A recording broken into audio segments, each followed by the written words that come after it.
Hello, everyone, and welcome to Amara's Voice.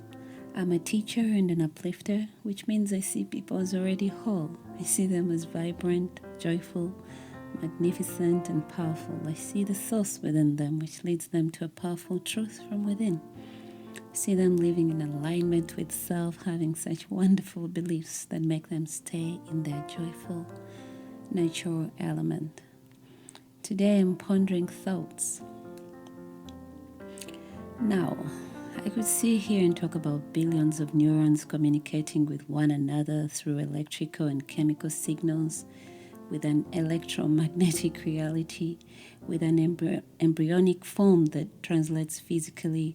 I could talk about networks in the brain processing memory, perception, and information from our senses. I could talk about neuroactivity, sensory input, learned patterns, and all the fascinating mechanics behind the human mind. I could also talk about the psychological view that thoughts are patterns shaped by experiences, by cultural conditioning, emotional associations, and the way we interpret the world around us. I could even talk about the idea that thoughts arise from consciousness itself, not just the brain. So much has been said about thoughts, so much has been written, and truly I could never exhaust the subject. But today I want you to imagine something simple. Think of thoughts as bubbles floating around you. Each bubble exists in its own very definite reality. Some thought bubbles are positive, some are negative, but every single one of them has a simple goal: to stay alive. Now imagine with me for a moment that every thought you think attracts another thought that is similar to it. A positive thought draws more positive ones. A negative thought draws more negative ones. As these bubbles gather around you, they grow larger and larger, expanding their territory. And this large territory after many years of being fed, becomes a belief, a big, beautiful bubble, either negative or positive. These bubbles are protective. In a way, they are defensive. They want to remain alive because they have all heard the quiet tale of what happens to forgotten thoughts.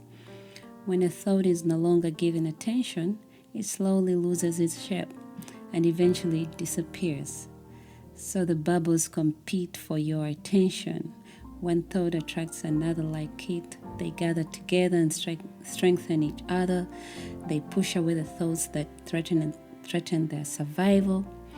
They need to live. They affect your body, your ways, your life. These many thoughts make beliefs, and these many beliefs make you. In everything as you think of it, often it's made real in your reality.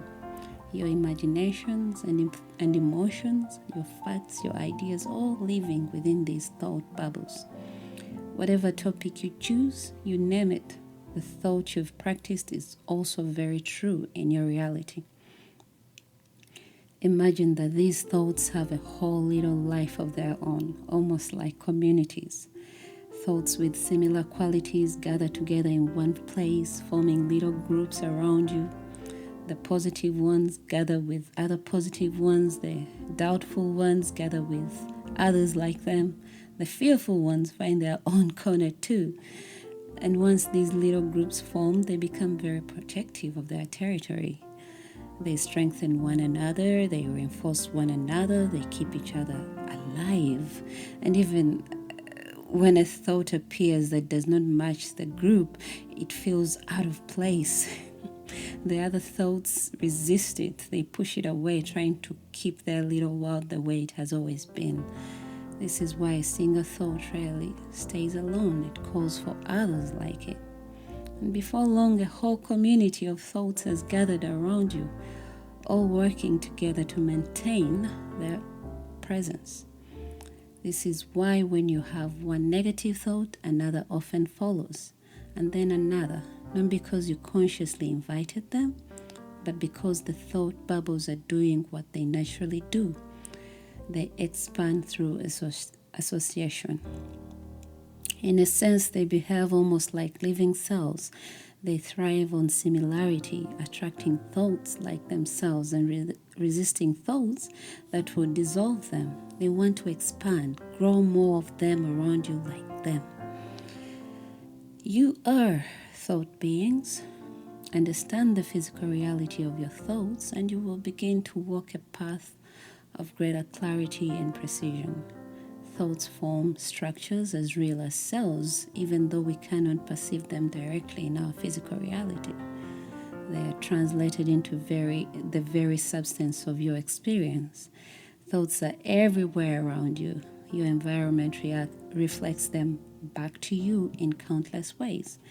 In fact, if you begin to notice which thoughts come most easily to you, you can clearly see the direction in which your life is moving. They do not lie. Thoughts are perfectly themselves, and thoughts are not meant to be blocked. Sometimes people hear teachings like this one and say, okay, then I should never think a bad thought. And when a negative thought appears, they try to push it away or pretend it isn't there. This actually puts you at a disadvantage. All thoughts should be acknowledged. Imagine you wake up one morning excited for a sunny day because you and your friends plan to go to the beach. But when you look outside, it's raining. You don't stand at the window and deny the rain. You don't say, it isn't raining. I refuse to see it. You simply accept that right now, in this moment, it is raining. But accepting the rain does not mean you believe that every day for the rest of your life will be rainy. The same applies to thoughts. When a negative thought appears, you do not pretend it doesn't exist, but you also do not need to treat it as a permanent truth about reality. Sometimes a negative thought arises simply to show you something. It may reveal a belief you've been holding or highlight something you would rather feel differently about. So instead of fighting the thought, you can notice it. You can say, aha, that thought appeared. And the moment you stop feeding it with more attention, the bubble begins to lose its power. Without reinforcement from similar thoughts, it slowly shrinks. Eventually it dissolves. And as it fades, other thoughts, lighter thoughts, kinder thoughts, more expansive thoughts begin to gather around you instead. That's if you've been practicing positive thoughts. When you stop a bad thought by force, you are actually restraining energy. And restrained energy doesn't disappear. It continues to grow, quietly seeking expression and fulfillment. So if someone keeps blocking one thought after another, pushing them away again and again, those thoughts don't vanish. They gather strength beneath the surface.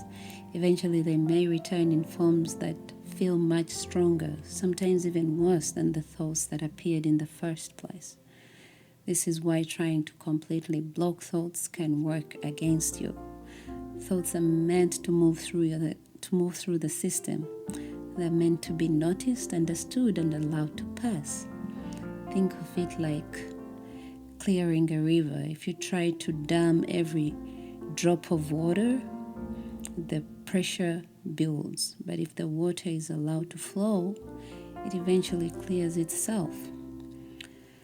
The same happens with thoughts. So when a thought appears, even one you do not like, you don't have to panic or suppress it. Instead, simply notice it. Allow it to be seen.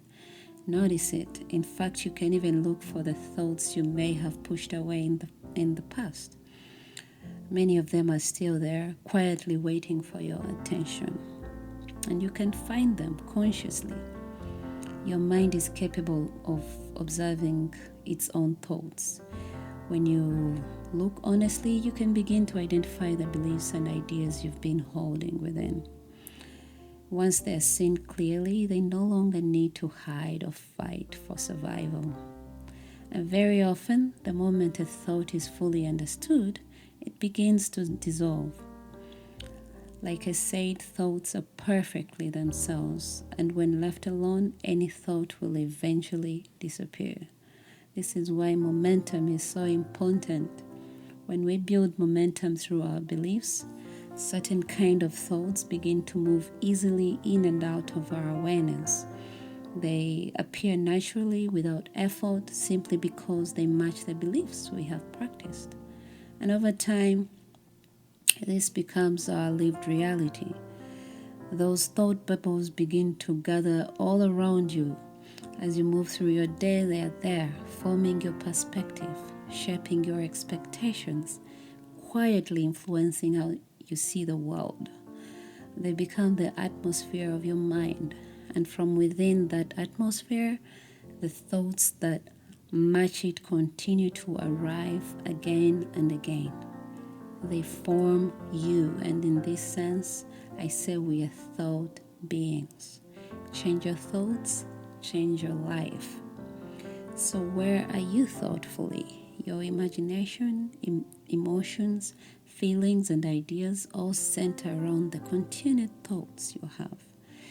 You are not your thoughts. You use them to create your experience, but they are not who you are. They can be changed anytime. But first, you need to learn to examine them and to see whether they benefit you or not. Become aware of the thoughts you have. Realize they form your reality. Concentrate upon those that give you the results you want. Practice them when you wake up. Practice them as you go through your day. And practice them as you go to sleep. Think of at least 5 things that happened to you today that made you feel good. Internalize them. Even better, write about it. Let the thought get bigger and bigger. As a species, we have evolved to beyond instinct, beyond intuition. We now have conscious thoughts. Let the you that you are now be deliberate in this superpower, because it is. It's what separates us from the animals. When you give a certain group of thoughts power, even when the unfamiliar thought comes through, it will not stay long, because the group that has dominant possession will push it away, back to where it came from. Whether it's good or bad, don't dismiss it. Recognize it and then think better if you don't like the thought. Consciously think about the things that are always apparent in your reality that are good and true as well. Then give those your undivided attention. Most times, the good thoughts are more than the bad thoughts. But most people have practiced focusing on the bad things so much that they get bigger and bigger. I could even go further. I could talk about the possibility of telepathy in thought, about how sometimes a single thought is not held by just one person, but by many people at the same time. When a group of people share the same thought, the same belief, or the same expectation, that thought gains even more momentum. It grows stronger. It becomes part of a shared atmosphere. And from that shared atmosphere, entire realities can begin to form. Cultures, movements, and even whole societies are often built upon thoughts that many people agree to keep alive together. So thoughts are not only personal, they are collective. They move quietly from one mind to another, finding agreement, gathering strength, and shaping the world in ways we may not immediately notice. I used to think it was normal for me to feel tired, to think of how tired I am. I would say it often. I would tell people how tired I was. But in doing so, I was reinforcing exhaustion in my reality. And worse than that, this one thought attracted many other thoughts like it. Soon, tiredness became part of the atmosphere of my mind. And even the people around me all seemed so tired. I also used to think that saying I don't know anything made me humble or wise. But now I understand something different. It is only from a place of knowing that we can discover more. When we recognize the knowledge we already have, we allow ourselves to expand beyond it. Over time, I began to notice how many thoughts I carried that were not truly beneficial to me. And slowly, one by one. I am changing them. Now, when one of those thoughts appears, I become aware of it. And I say, aha, thank you, beautiful thought, for showing me something that no longer serves me. Then I consciously look into my life and notice the many moments where that thought was not true. I acknowledge its presence, I see it clearly, and then I let it go.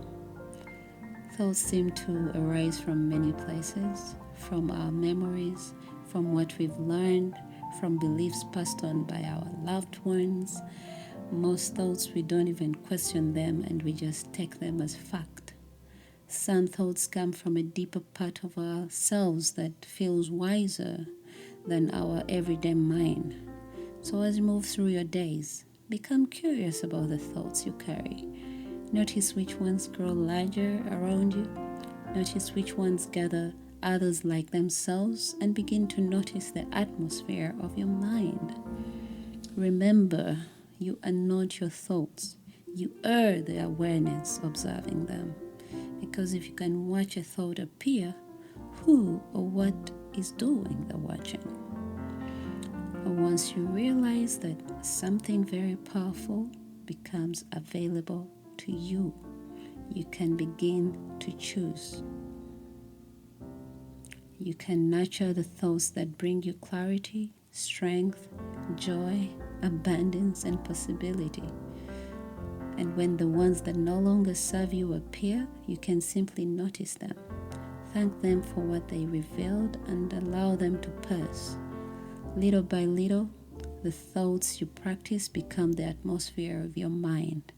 And from that atmosphere, your experiences begin to form. So be gentle with yourself. Be curious. Be playful about it all. It's supposed to be fun, to make you feel good. And most importantly, be deliberate with the thoughts you choose to keep alive. I'm Amara, and I'm pondering for the absolute joy of pondering. I love you all. Focus on feeling good. Bye.